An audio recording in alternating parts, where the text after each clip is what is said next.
पूरी पूरी पूरी, गर्मा गर्म पूरी पूरी। जैसे ही आदमी पूरी से भरा परात लिए लाइन में आगे बढ़ता है, तभी ठंड से ठिठुरता गरीब शंकर अपनी पत्तल बढ़ाकर कहता है, अरे भाई, थोड़ी सब्जी और 2 पूरी डालना। जैसे वो आदमी पूरी देने लगता है, तभी पगड़ी पहने अमीर लालचंद वहां आकर उसे रोकते हुए कहता है, अरे ओ बिरजू, कोई जरूरत नहीं है इसको और पूरी देने की। क्यों रे शंकर, शर्म लाज सब धोकर पी गया है क्या? हाँ, तू घर में 5-5 जवान बेटियों को बिठाए रखा है और यहाँ दूसरे की बेटी की बारात में फ्री फंड का भोज खा रहा है। अरे तेरी सबसे बड़ी बेटी सुधा की जोड़ी की लड़कियां ब्याह करके कब की ससुराल चली गईं और बच्चों की मां बन गई। तू कब ब्याहेगा अपनी बेटियां? अगर उनको ब्याहना तेरे बस में नहीं था तो 5-5 बेटियों को पैदा ही क्यों किया? मेरे माथे की पगड़ी देख रहा है, बड़े भाग से यह मौका मिलता है एक बाप को बेटी के ब्याह में पगड़ी पहनने का, समझा? लालचंद जानबूझकर पूरे समाज के बीच एक और तो अपनी अमीरी का बखान, तो वहीं दूसरी तरफ शंकर की गरीबी की हंसी उड़ा रहा था, जिससे शंकर सबके बीच बहुत शर्मसार होता है और अपनी आंखें झुकाए वहां से घर लौट आता है, जहां एक टूटे फूटे माटी के घर में उसकी बूढ़ी पत्नी जानकी और 5 बेटी सुधा, गहना, कविता, चंदा, राधा उस ठंड में भी एक दिए और जूते के लेस बना रही थी। माँ, मेरा हाथ। तू ठीक तो है राधा? दिखा मुझे अपना हाथ। हे भगवान, तेरा तो हाथ जल गया। कहा था तुझे कि लेस का माल तू ना बना, तुझे दिए पर संभाल कर हाथ चलाना था। पहले ही अपने घर के दुख भरी परिस्थितियों को बाहर से ही देखकर शंकर अपनी आंखों से आंसू पोंछकर मुस्कुराते हुए अंदर आता है। अरे क्या कर रही हैं बाबा की 5 बेटियां? अरे बाबा, आप आ गए। हे भगवान, आप तो ठंड से कांप रही हैं। मैं आपके लिए आग जला देती हूँ। कितनी बार कहा है आपको कि एक स्वेटर अपने लिए खरीद लीजिए। बाहर कितनी ठंड गिर रही है और आपका बुढ़ापे का भी शरीर है। तभी दुखमन से शंकर ने कहा, चिंता मत कर मेरी लाडो, तुम 5 को ब्याहने से पहले नहीं मरूंगा। जब तक तुम 5 की विदाई नहीं हो जाती, मेरे प्राणों को भी कहाँ मुक्ति मिलेगी।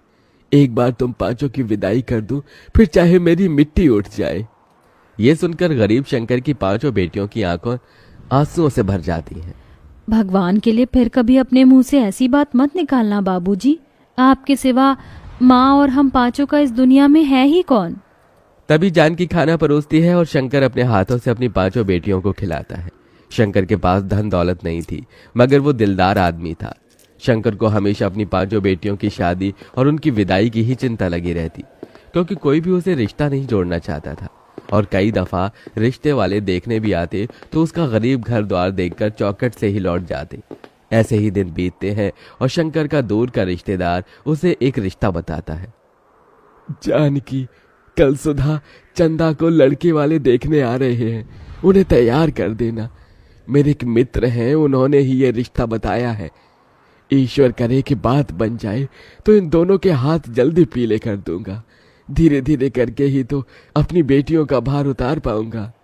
अगले दिन रमा देवी शंकर की बेटियों को देखने आती है। आइए आइए बहन जी, आपका ही इंतजार था, यहाँ बैठिए। अरे जानकी बिटिया, उसको ले आना। सुधा और चंदा एक बड़ी ही पुरानी सी बनारसी साड़ी में सादगी के साथ आती है और चाय नाश्ता परोसती है। तभी रमा देवी कहती है, देखो भाई साहब, बेटियां तो मुझे आपकी दोनों ही पसंद है, मगर दहेज भी लगेगा। मेरा एक बेटा बैंक में भले ही चपरासी है मगर सरकारी है, और दूसरा बेटा सरकारी नौकरी की तैयारी कर रहा है।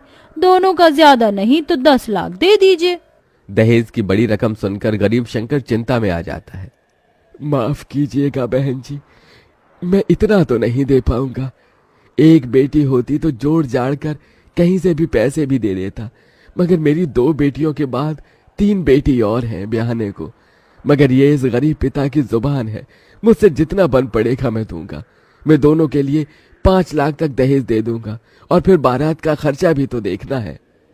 रमा रिश्ता पक्का कर देती है। उसके जाने के बाद चिंता से भरी जानकी ने कहा, अजी 5 लाख रुपए कहाँ से ला कर देंगे? आप कुछ सोचा है?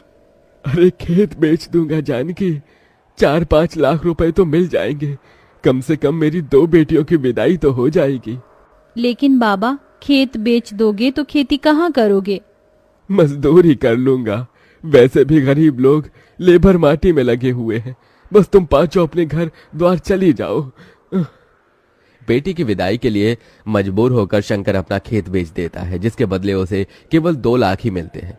पैसे कम पड़ने पर वो अपना घर भी गिरवी रखकर दहेज और बारात का सारा इंतजाम करता है। रमा बारात लेके आती तो है। सभी बाराती ठंड के गर्म कोट, जैकेट, स्वेटर पहने आते हैं, तो वहीं गरीब शंकर धोती और पतले पुराने से कुर्ते, जो कि जगह जगह से फटा होता है, उसमें ठिठुरता हुआ हाथ जोड़े बारातियों का स्वागत करता है। मगर एकदम से रमा की शर्त पलट जाती है। अरे रमा जी, आपने मुझे वचन दिया था, आप ऐसे कैसे बात से मुकर रही हैं? देखो भाई, 10 लाख रुपए से दहेज का 1 पैसा कम नहीं लगेगा। अगर तुम दे सकते हो तो कहो, नहीं तो बारात वापस लेकर जाते हैं। शंकर डबडबाई आंखों से मंडप में दुल्हन बनी बैठी अपनी बेटी को देखकर अपनी पगड़ी उतारकर रमा के पैरों में रख देता है। मैंने अपनी इज्जत आपके पैरों में रख दी है, दया कीजिए। अगर ये शादी नहीं हुई तो लोग मुझे और मेरी बेटियों को जीने नहीं देंगे। रमा पगड़ी को पैर मारकर चली जाती है, तो वहीं समाज भी शंकर पर थू थू करने लगता है।